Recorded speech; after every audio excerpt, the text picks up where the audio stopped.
Bonjour à tous, soyez les bienvenus sur Western Media TV, les titres principaux d'aujourd'hui.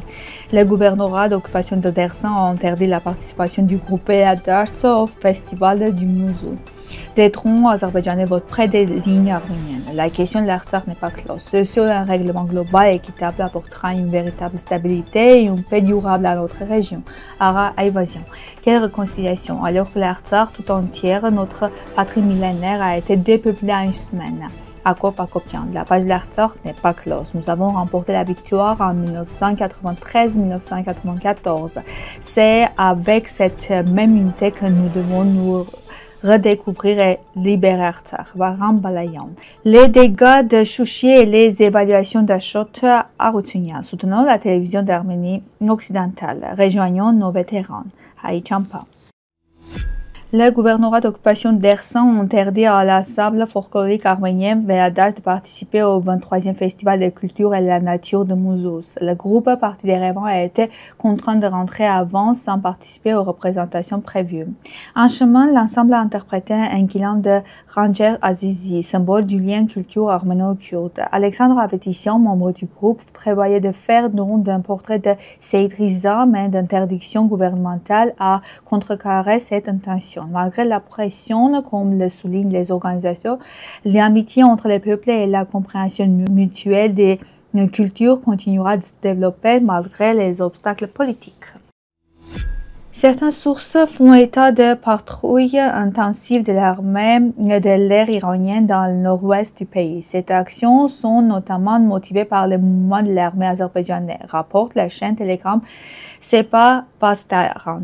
Un drone de reconnaissance de Bakou a été repéré par des liens arméniens. Ces derniers jours, ces sources d'information arméniennes ont fait état de vols continus de drones azerbaïdjanais près des lignes de l'Arménie orientale, rapporte la chaîne Telegram. Lors de la présentation du livre Négociations en Artsakh du député Artur Khachatryan, l'ancien ministre des Affaires étrangères Ara Ayvazyan a déclaré que malgré les proclamations officielles sur la fin du conflit en Artsakh, une question fondamentale demeure: à quel prix et qui? Il a souligné que les crimes de guerre, les déplacements forcés et le nettoyage ethnique ne peuvent être effacés par déclaration politique. Selon lui, Bakou a instrumentalisé les négociations pour gagner du temps et imposer une solution militaire. Ayvazyan a affirmé que la question de l'Artsakh reste d'actualité dans l'agenda international et que seule une solution juste et globale peut garantir une paix durable. Le livre, selon lui, apporte clarté et courage moral face à la propagande, rappelant qu'une paix fondée sur l'oubli n'est pas une paix véritable. Akop Akopian, co-président du parti Justice d'Artsakh, écrit: quelle réconciliation y a-t-il alors que tout l'Artsakh, notre patrie millénaire, a été dépeuplé en une semaine? Un peuple entier a perdu ses maisons, ses cimetières, ses églises, ses jardins d'enfants et ses écoles. L'Arménie se transforme progressivement en un état où le silence est un refuge, où la lutte est un crime.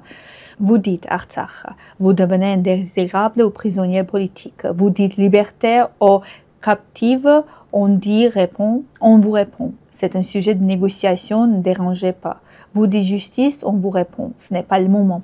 Mais le moment est venu. Le prix du silence est la partie des captives, du peuple expulsé d'Artsakh et l'emprisonnement de la libre pensée arménienne. C'est le prix que paie tout le peuple arménien.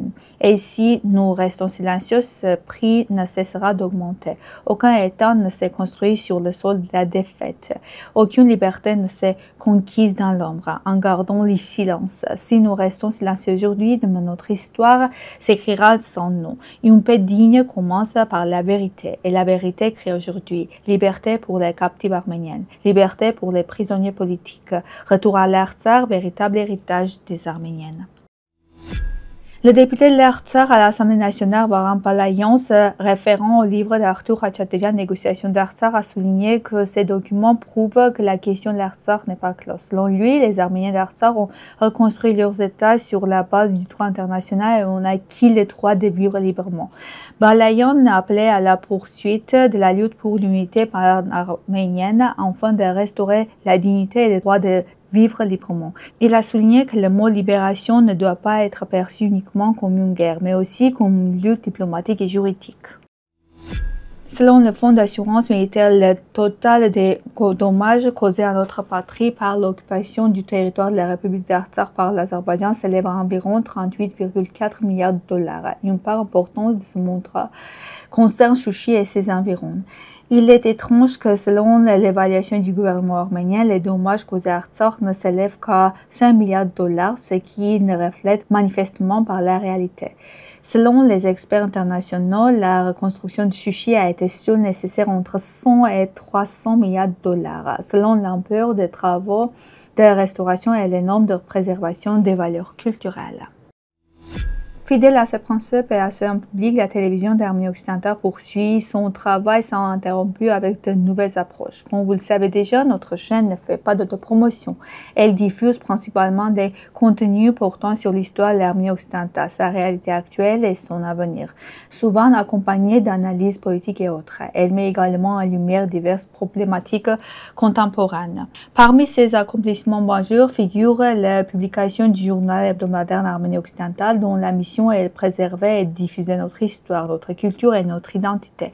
La télévision présente aussi de manière transparente et accessible les évolutions politiques du président du gouvernement, du Parlement national et des autres institutions de la République d'Arménie occidentale. Chers compatriotes, avec votre soutien, les capacités de notre télévision pourront s'élargir et se renforcer. Nous sommes plus fortes ensemble. L'Association des Arméniens combattants et résidents français d'origine arménienne. Vous avez entre 18 et 78 ans et un peu de disponible. Alors, vous pouvez rejoindre les gardiens de la mémoire, honneur, patrie, fraternité. Votre tâche consiste de porter les couleurs de l'Arménie occidentale dans les cérémonies officielles. Les gardiens de la mémoire honorent par leur présence significative dans les cérémonies officielles et les commémorations en présence des autres corps constitués des armées militaires engagés en volontaire qui, depuis 1916 à nos jours, au risque de leur vie, défendent les populations civiles en danger physique. N'hésitez pas à contacter le président, M. Jean Razarosian. C'est tout pour aujourd'hui. Merci d'être avec nous. Au revoir.